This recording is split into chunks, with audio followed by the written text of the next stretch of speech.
السلام عليكم ورحمة الله.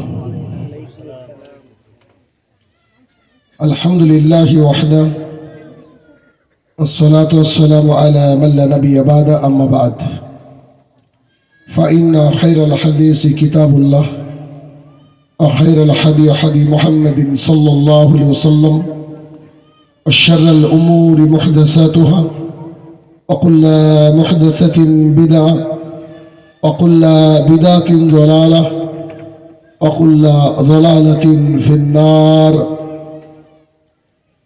فأعوذ بالله من الشيطان الرجيم.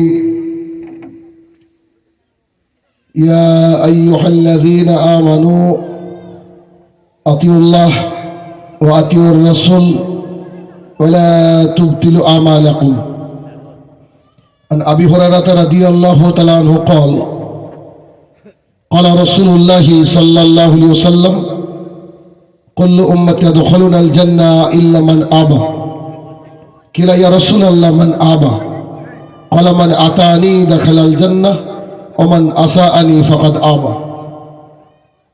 عن عائشة رضي الله تعالى عنها قالت قال رسول الله صلى الله عليه وسلم من عمل عملا ليس عليه أمرنا فهو رد.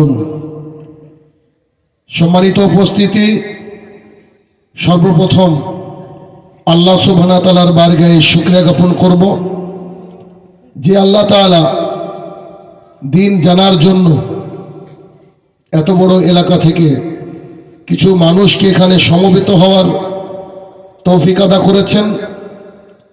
যে আল্লাহ সুবহানাহু ওয়া তাআলা বিচার দিবসের একচ্ছত্র অধিপতি, আমাদের হায়াত এবং মাউতের মালিক, সে রব্বুল ইজ্জাতের বারগাহে শুকরিয়া জ্ঞাপনার্থে আমরা বলি আলহামদুলিল্লাহ।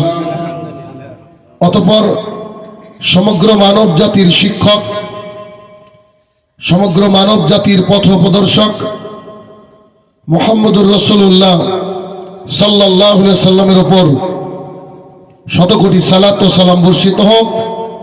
আমরা বলি আল্লাহুম্মা আমিন।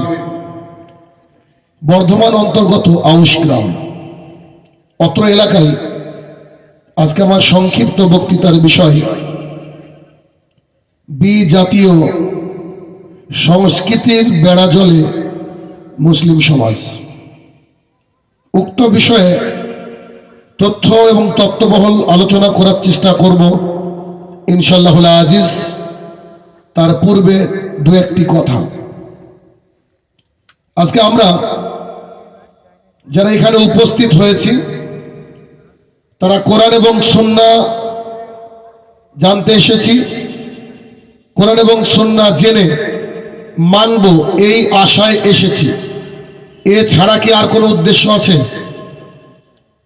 কথা বলতে একটু। এখানে দোকানপাট তেমন করে বসেনি, কেনাকাটা তো করতে আসেননি। ইনারা খাবারের ব্যবস্থা করেননি, খেতে তো আসেননি। এসেছেন শুধুমাত্র এই ঠান্ডা রাত্রিতে কিছু দিন ইসলাম শুনবো, এই তো মূল উদ্দেশ্য নাকি? আপনারা যারা উপস্থিত আছেন আমার পরের বাক্যর সাথে সবাই একমত হবেন বলে আমি আশাবাদী।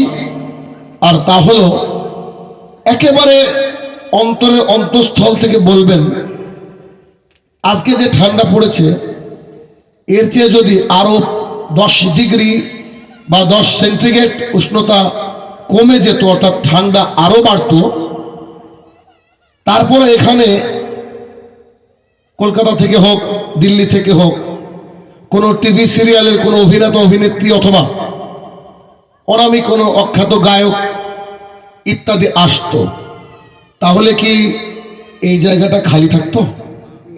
সবাই উত্তর দিতে এক বাক্যে খালি থাকতো। তার মানে বোঝা যাচ্ছে যে গান শোনার নেকির কাজ। তাহলে খালি থাকতো না কেন? কি ব্যাপার?